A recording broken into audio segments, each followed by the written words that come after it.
Andy Raymond Unfiltered joins us, he always does. On a Wednesday, my friend, you know, when I look at Nikola Jokic playing for the Denver Broncos, I think of a big Nuggets, I keep saying Broncos, a big lope and unco white guy who doesn't look like an athlete, but by God, can he slam a jam. And I think of you. I think of Andy Raymond Unfiltered is who I think of. That's love. I love That's that. love speaking. I was just listening to all that, and I've got a little theory that I'd like to share with our listeners. When I'm waiting for my interview and I'm listening, enjoying and marvelling at one of your many daily rants, and I hear the words twat and wanker, I know it's going to be a good day. Look, let's talk about this for a second. We have got a media here which is so left-dominated. It's actually boring, Andy. I mean, it's not even fun anymore. It's just boring. And Grant Dalton, who's the boss of Team New Zealand, sent me the list of questions that he got sent by a Stuff reporter. And one of these questions was, he just said, he actually sent it to me just to say, I'm just going to show you the rubbish that I get, right? And one of them was, you know, would you consider holding an America's Cup regatta in Nazi Germany since you're holding one in Saudi Arabia? You know, words to that effect. There's the question. And you just got to sit there and go, really? You were trained as a journalist? Is this what you were trained to do? Can't you turn around to your editor and just say, get somebody else to pull it, mate, because I'm not going to be doing it? It's a changing industry. It certainly is. I used to find, and I'm going back to the early 1990s when I was learning the craft, and the one thing I had going for me was I was a sponge, and anyone that offered me advice, I would absorb every bit of that advice. I would think about it later, and then I would put it into practice. And I'd talk to people. But however, journalists, in my opinion, it was catch and kill your own. You were after your own story.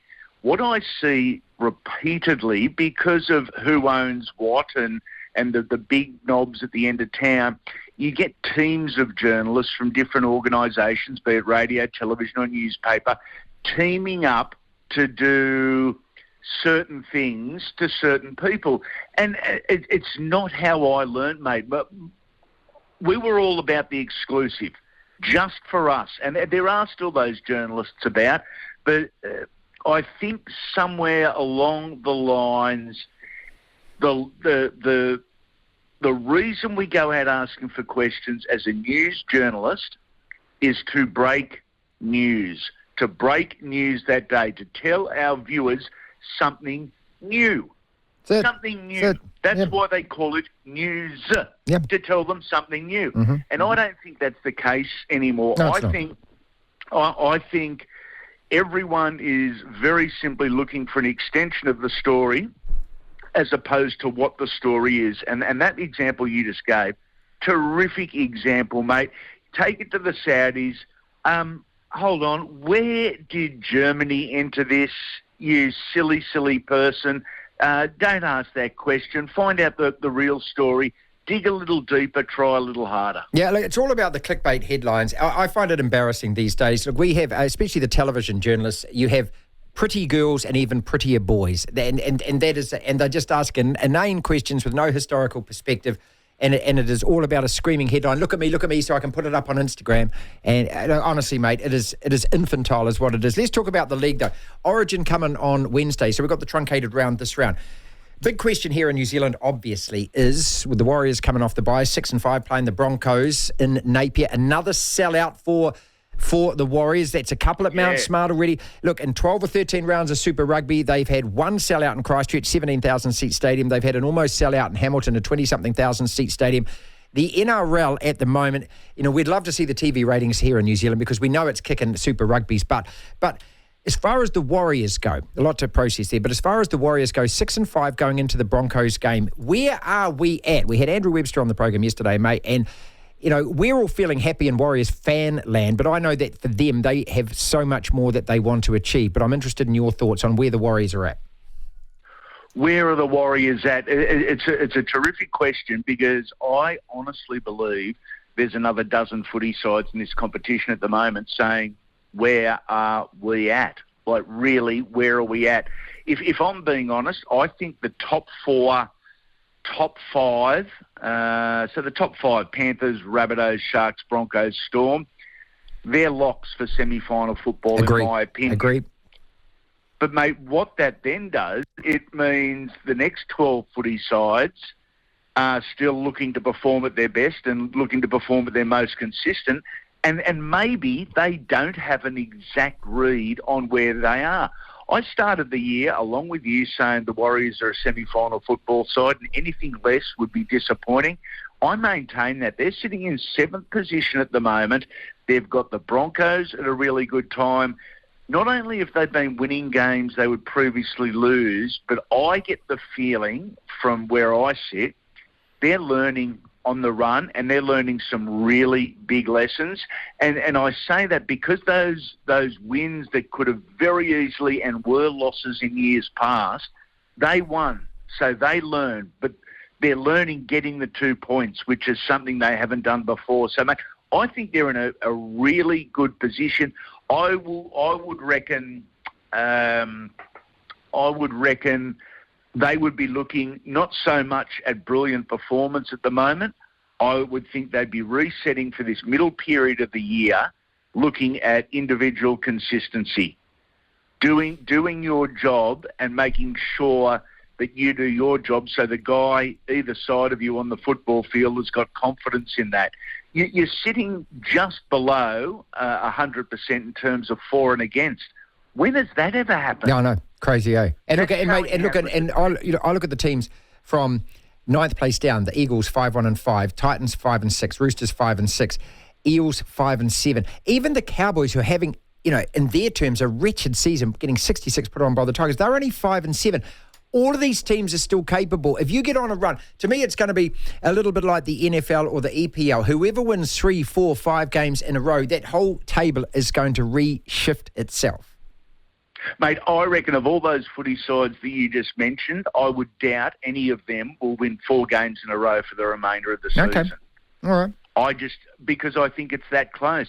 And whilst, you guys are sitting on 14 points at the moment and you feel comfortable and you feel confident, how confident would you be dropping 2 games and just say the Eels and the Cowboys, both on 10 points, pick up 2 games and they're sitting next to you? And then you're looking not down on them. Sideways, you're looking yeah. sideways. Yeah, you're right. That's when you start getting nervous.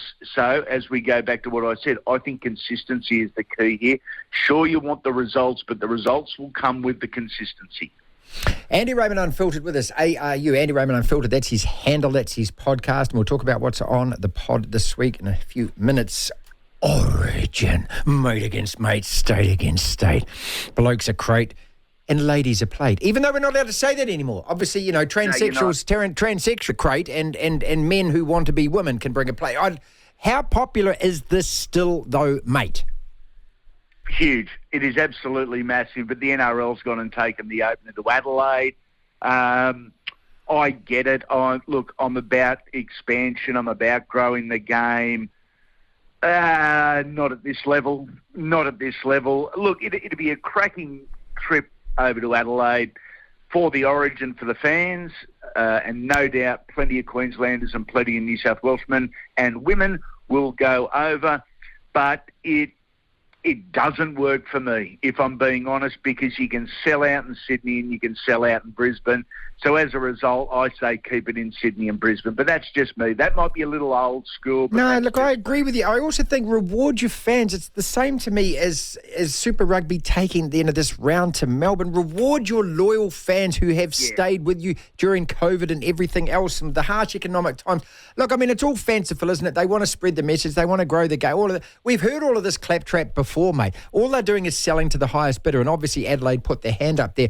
But I think in terms of your Brisbane fans or your hard-ass Sydney fans, I mean, just, deliver it. I mean, look, if fans want to come from all over Australia to watch it, they bloody will watch it. If they want to tune in, they will tune in. But how about just actually patting those on the back who are the ones who bring the sausages to the barbie every second week? Mate, you're exactly right. What it also does, it can be seen as clever in a way from the NRL and from Channel 9, because if you've got the game in Sydney in front of 80,000. A few of them are going to go over to Adelaide, but otherwise they're going to go home and watch it on Channel 9, and their ratings go up by 80,000 in Sydney. Look, if it wasn't selling out, if it was struggling, take it to a new venue and do something novel and do something to grow the game. But I'm with you. Reward the fans, give them what they want. This is what they want, and this is what they love. And mate, it's huge. It is dominating more headlines this week than the round of Club Rugby League. No doubt about that. 7 to the hour it is. Doco called Folau, first episode last week. Did you watch it? No. So it doesn't interest you at all revisiting this story? You're the same as me. I mean, I spoke to Christy Doran about it last week. His name for Israel's name is in lights again because he's been selected by Steve Hansen for a World 15 versus Barbars match, and we understand that there's going to be a whole lot of kooky crowd dressed up as all kinds of flamboyant this and that and fly a rainbow flag and all kind of. To me, it picks the scab off. Does it need to be picked off? No, look, it doesn't need to be picked off, and we've been there, we've debated it, we've all had our say, and we all think individually what we think of either the ARU or Israel Folau. I'm the type of guy to leave it there, mate. I really am. I think Israel is the first of a long line of athletic mercenaries who simply goes where the money is, showed no loyalty over the course of his career in any code. He was chasing money, and you know what? Good on him. Bloody good on him. But as a result, I believe his career, whilst the achievements are terrific, it's tainted in my books because he swapped to AFL, he swapped to rugby league, then he played one against the other and when it was contract time. And as for the off-field stuff, I really didn't care enough about him as an individual to get emotionally involved in what he was saying off the field. He was making headlines here for 6 weeks, mate. And after reading the first article, I switched off and I thought, who cares? Not me. And I didn't waste my time. Big breath, as we say. Andy Raymond, Unfiltered, joins us every single Wednesday. That's the name of your podcast and your Twitter handle. What do we got this week, mate? Mate, we've actually taken a break from normal scheduling. We've got a State of Origin week this week. We've got 16 different guys that have played State of Origin coming on to tell never-heard-before stories about their experiences either in maroon or in blue. We've got guys like Dale Finucane, Damien Cook, Jason Hetherington, and a list 16 long. Really terrific week and a really different look at Origin. There's some serious stories, there's some laughs, there's some fun. All in the build-up to next Wednesday. Yeah, look forward to chatting to you next Wednesday, and obviously that's going to be a big topic of conversation, my man. Thank you so much, Andy Raymond, Unfiltered, with us every Wednesday.